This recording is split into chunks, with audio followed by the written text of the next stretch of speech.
चलिए बच्चों, अब आप लोग देख रहे हैं मैंने आपके सामने वर्क के कुछ फॉर्मूले लिख दिए हैं।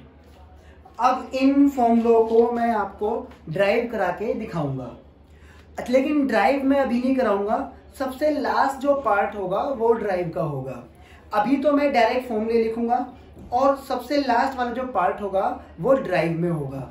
इसके पीछे रीजन है कि ड्राइव में अभी क्यों नहीं करा रहा हूँ, क्योंकि नीट और जेईई में ड्राइव की इतनी इंपॉर्टेंस नहीं है। बात समझ में आ गई? तो वो ड्राइव आप लोग सबसे एंड में देखेंगे।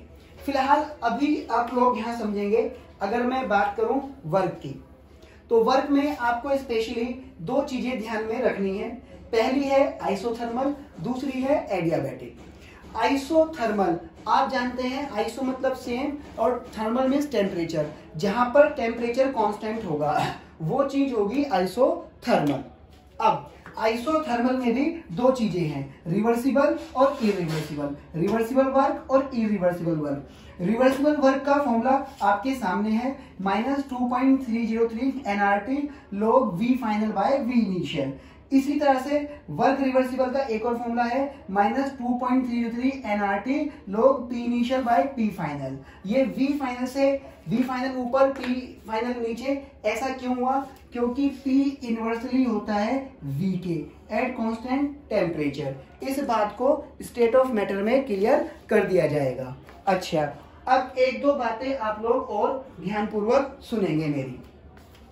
तो सबसे पहले मैंने बताया आइसोथर्मल के लिए रिवर्सिबल वर्क हो गया, उसका एक फॉर्मूला ये रहा, दूसरा ये रहा।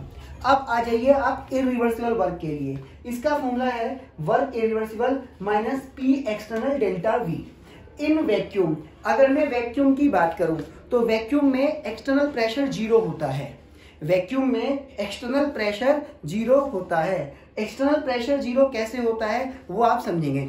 जैसे वैक्यूम का मतलब है जब मैं स्पेस में जाऊंगा, तो स्पेस में जब मैं जाऊंगा तो वहां पर एयर तो होगी नहीं, और जब एयर नहीं होगी तो बॉडी के अंदर एयर है।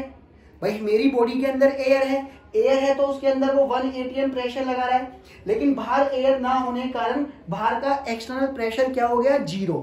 तो वैक्यूम में जब हम जाते हैं तो एयर ना होने के कारण एक्सटर्नल प्रेशर 0 हो जाता है। आपने देखा होगा स्पेस वगैरह में जो जाते हैं लोग, वो एक सूट पहन के जाते हैं। सूट क्यों पहनते हैं? अगर वो सूट नहीं पहनेंगे तो उनकी बॉडी के अंदर जो एयर है वो 1 atm प्रेशर लगा रही है, और एक्सटर्नल प्रेशर क्या है? बाहर की तरफ एयर ना होने के कारण एक्सटर्नल प्रेशर 0 है, तो वो फैलते चले जाएंगे और हो सकता है वो उनकी बॉडी में ब्लास्ट हो जाए और वो मर जाए।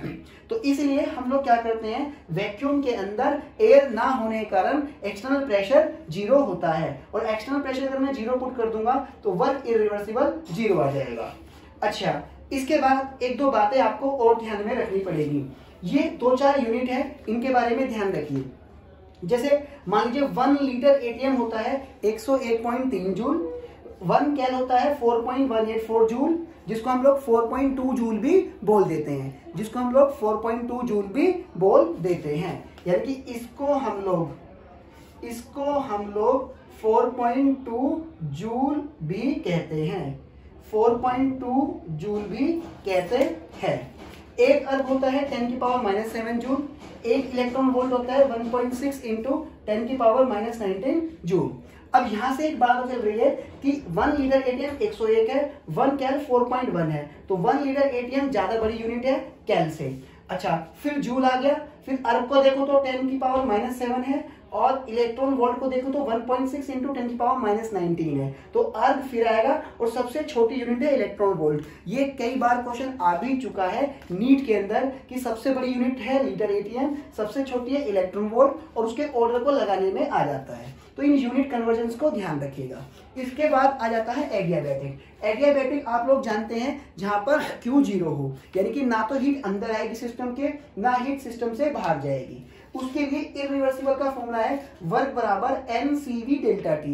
CV क्या है? Heat capacity at constant volume. ये वक्त आने पर मैं आपको समझाऊंगा।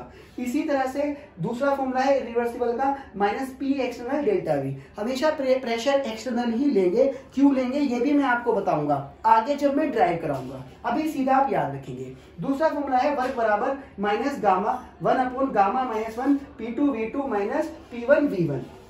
और ध्यान रखिए इरिवर्सिबल में जैसे मान लीजिए आपको क्या करेगा, T1 T2 तो कांस्टेंट दे देगा, कि अगर T1 T2 बराबर है तो कांस्टेंट तो T कट जाएगा, या कांस्टेंट नहीं भी दिया तो आपको P1 दे देगा, V1 दे देगा, T2 दे देगा, T1 दे देगा, T2 दे देगा, V2 दे देगा और P2 पूछेगा। तो इस फॉर्मूले से P2 निकाल के यहाँ पुट करके हम लोग वर्क निकालेंगे। गामा क्या है ये भी वक्त आने पर आपको पता लग जाएगा, अभी मात्र मैंने आपको फॉर्मूले बोर्ड पर लिख के दिखाए हैं।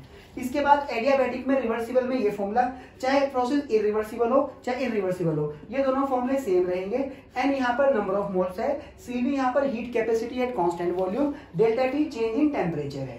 इसी तरह से एडियाबैटिक में रिवर्सिबल में ये आपके सामने फॉर्मूला दिख रहा है। अच्छा, अब मान लीजिए यहाँ पे P1 V1 V2 दे रखा है और P2 पूछा है, तो हम ये वाला फॉर्मूला लगा देंगे। ध्यान रखिए यहाँ पे गामा का फोकस करना है, इरिवर्सिबल में यहाँ गामा नहीं है लेकिन यहाँ पर गामा है, और गामा क्या है वक्त आने पर आपको पता लग जाएगा।